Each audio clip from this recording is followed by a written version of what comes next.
Eu sou Ale Lopes e a Vitrópolis apresenta mais uma edição especial da Entrevista à Distância. Hoje, com muito prazer, recebemos a Dr. Savage, uma das grandes representantes do hard rock brasileiro, após a nossa vinheta.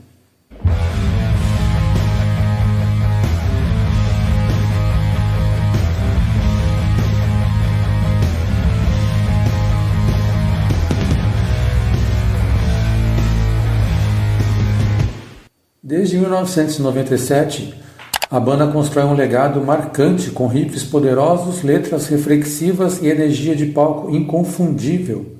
Agora, em 2025, eles chegam com o álbum Clonos, que honra suas raízes e aponta para novos horizontes. É hora de conhecer mais sobre essa trajetória, ouvir boas histórias e mergulhar nesse som único. Fique com a gente, porque a conexão entre Dr. Savage e seus fãs é eterna, como um riff que nunca acaba. Olá, Vitrópolis, nós somos a Dr. Savage, aqui no vocal, eu, Marconi Rivelli. Sou o Rodrigo Barreto, guitarrista. Darlon Vacari, bateria. André Moura, contrabaixo. Dr. Savage nasceu nos anos 90, marcou o hard rock nacional com o álbum Wild. Como foi o início da trajetória da banda e quais foram os principais desafios enfrentados naquela época? O início da banda foi já mais de meados dos anos 90, e a ideia do Dr. Savage surgiu porque eu fui o fundador e vocalista durante muitos anos de uma banda chamada Cripta, que fez um sucesso a nível nacional e até em alguns lugares fora do Brasil, uma banda que também de hard rock autoral. Quando essa banda termina, a gente teve uma história muito legal, mas houve o seu fim, e o Cripta, e aí, 15 dias depois, estava cogitando em formar uma nova banda e tal. E nisso, eu e um guitarrista na época de BH também, que é o Renato Lopes, e a formação original, né?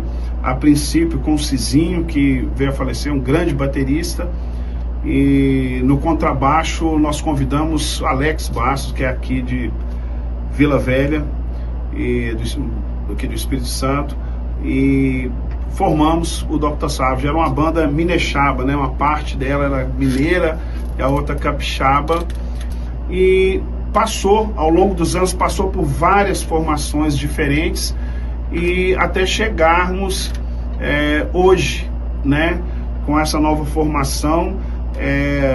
Eu acredito que na terceira formação da banda, aí já entra o André Moura, né, o baixista, fera, e depois de 20 anos quase,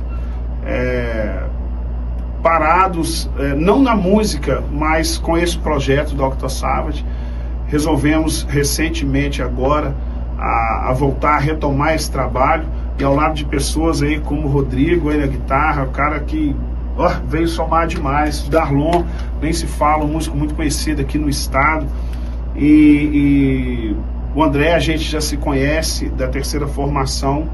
Então aí, e as expectativas são muito boas, e espero que elas se realizem de verdade. Bom, uma coisa interessante, o primeiro trabalho, o primeiro CD assim, do Dr. Savage, a gente não estava pensando em gravar nada. Quando essa banda é formada, a primeira formação dela, a gente queria simplesmente continuar fazendo hard rock, fazer o máximo de shows que a gente pudesse. Pode falar a verdade? Pegar o máximo de mulher que a gente pudesse. Isso funcionava muito na época ainda, naquela época, né, as groupies e tal. E a gente era um bando de jovens, mais jovens, né, e querendo tocar, fazer o som. E viemos a passeio no Espírito Santo, saímos de Minas, viemos a passeio aqui no Espírito Santo, para ficar um período aqui, devido ao baixista ser daqui. E tocando num quiosque, no aniversário de um amigo, num quiosque de praia, brota do nada um camarada que queria ser nosso empresário, queria empresariar, não tinha experiência também no ramo, mas tinha grana, queria investir, viu na gente um talento, e daí surgiu. Em 10 dias tivemos que compor todas as músicas do CD Wild, e depois disso fomos gravá-lo em Belo Horizonte.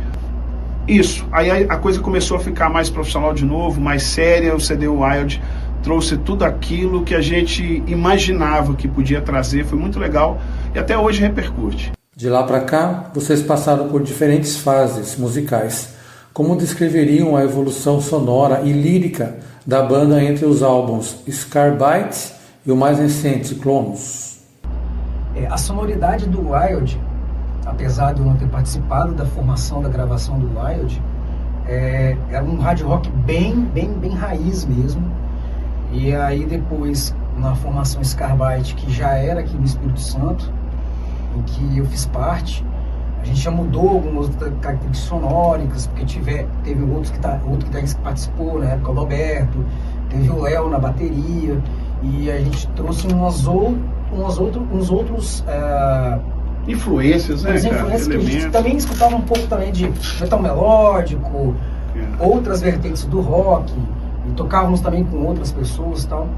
E a gente fez um trabalho um pouco mais, vamos dizer assim, tem uma tentativa de uma coisa mais atualizada em relação ao anterior, que era bem raiz da época mesmo, dos anos 90, assim, então. E agora também, nesse novo álbum, Cronos, a gente tentou fazer a mesma coisa. Tentamos trazer mais sonoridades atuais, e inclusive a gente tentou fazer uma passada sonórica em que, quando você escuta, você consegue perceber características do passado, do presente, e eu arrisco falar do futuro. O novo álbum Clonos é descrito como uma reinvenção artística, que elementos novos foram incorporados sem perder a essência que define o som da Dr. Savage. Nesse novo álbum Cronos, além dele ser um enredo, né, ele conta uma história do início ao fim. As características também sonoras que a gente trabalhou, sempre mantendo a raiz do hard rock, começa bem perceptível, assim, bem raiz nas primeiras músicas.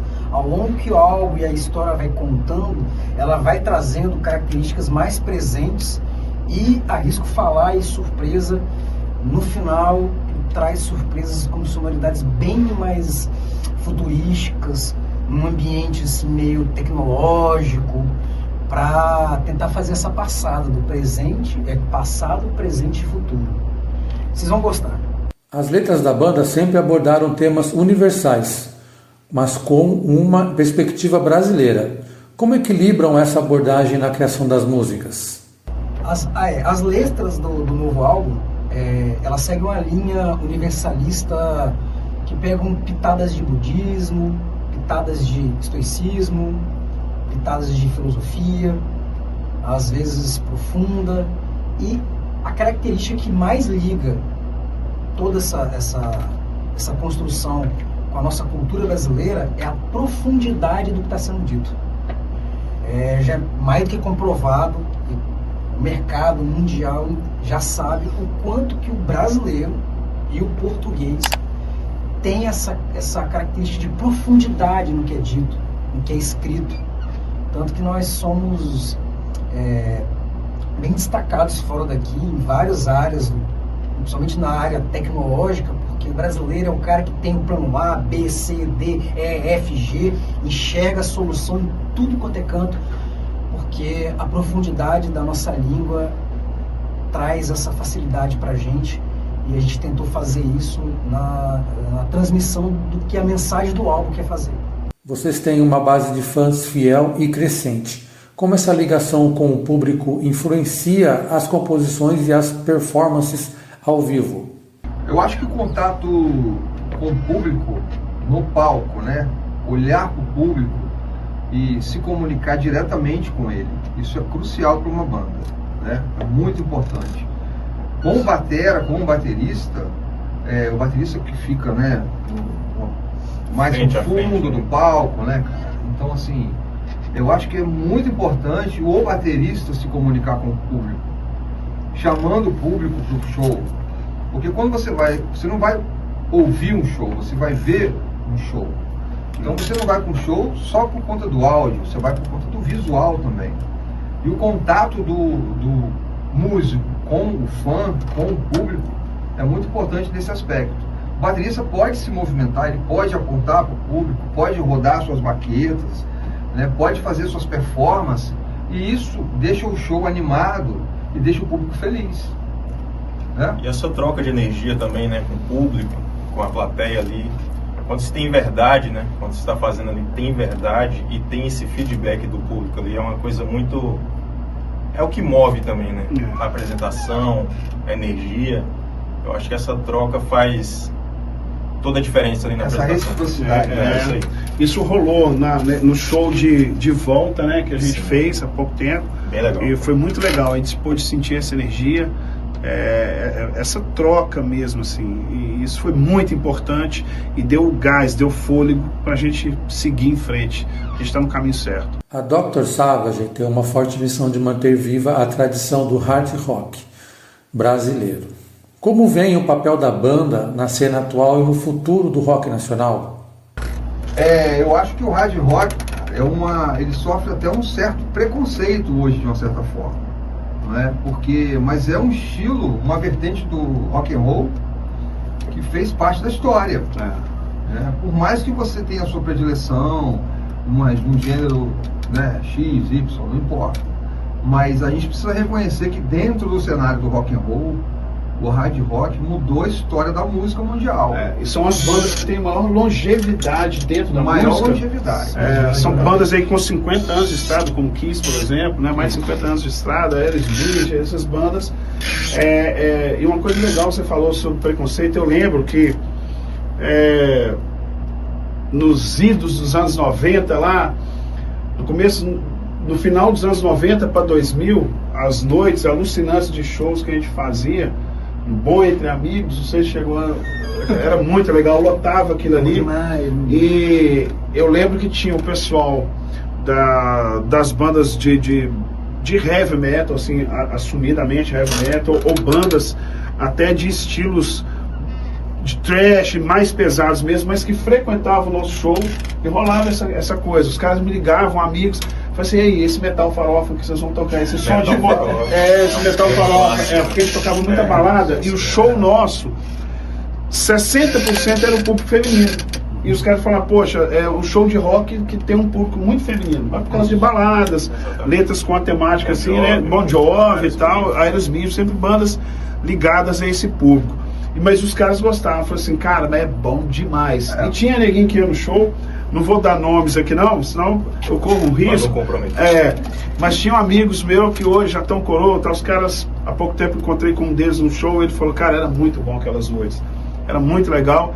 E ele de uma banda conhecida até, uma banda que teve um certo sucesso no Brasil, mas era uma banda de heavy metal mesmo assim. Mas ele ficava escondidinho no canto lá do show e falava assim: não, eu faço de tudo, mas Bon Jovi eu não vou curtir não. Ele começava o show, a gente olhava, aquilo álcool já tinha subido, ele estava lá fazendo isso no fim da noite, acendendo isqueiro e tal. A gente tem um conhecido que é do thrash metal, e que curte, a gente dá a maior força, manda mensagem, show, cara, e vai em todo show. E é importante também que internacionalmente, né? Eles fazem show internacional. O heavy metal, o thrash, é um segmento fechado demais, né? É muito seleto. O hard rock, ele é muito mais abrangente, mais então, acessível. Você vê no show, as coroas que curtiram as bandas, né? Mas você vê os filhos e os netos também aproveitando. Verdade. E as bandas que fazem cover de rock and roll, elas tocam o quê? Scorpions, Kiss, Whitesnake, que são bandas de rock, Zeppelin. É isso aí. Para concluir, que mensagem gostariam de deixar para os seus fãs que acompanham a jornada até aqui e aos que estão a descobrir agora o som da Dr. Savage? Hoje a mensagem que eu gostaria de deixar assim, em nome da banda, eu acredito que todos pensam da mesma forma, é que eu espero que o rock and roll, várias vezes eu ouvi durante isso a minha vida, o rock tá acabando, o rock morreu e o rock tá aí até hoje, cara. Há 30 anos atrás eu ouvi falar que o rock ia morrer, ia acabar, e tá aí vivo. E em alguns lugares do Brasil tá mais vivo do que nunca. Eu espero que isso ainda tenha uma grande sobrevida ainda, a gente quer curtir muito isso tudo, a gente faz com o mesmo ânimo, desde lá do princípio. Aqui é um bando de gente já está madura, já está casada, tem a sua vida e tudo, mas que não deixou de viver aquela essência do rock and roll. E essa mensagem eu quero que os fãs que já curtem o nosso som há muito tempo, que sempre deram essa força, que desejavam que essa banda voltasse, pode ter certeza, tem muita lenha para queimar ainda, né? A chama tá mais acesa do que nunca e com muita paixão. Paixão eterna. Pô, arrepiei agora. A chama não se apaga. É isso. Agradecemos a Dr. Savage pelo material enviado e pela partilha dessa trajetória incrível. Convidamos os ouvintes da Vitrópolis Web Rock e do nosso canal no YouTube a acompanharem as entrevistas, seguirem a banda e também a Vitrópolis nas redes sociais. Fiquem atentos porque a próxima entrevista será com a cantora, compositora, preparadora vocal e vocalista da banda Malvada, Indira Castilho. Tá na Vitrolinha? Tá na Vitrópolis.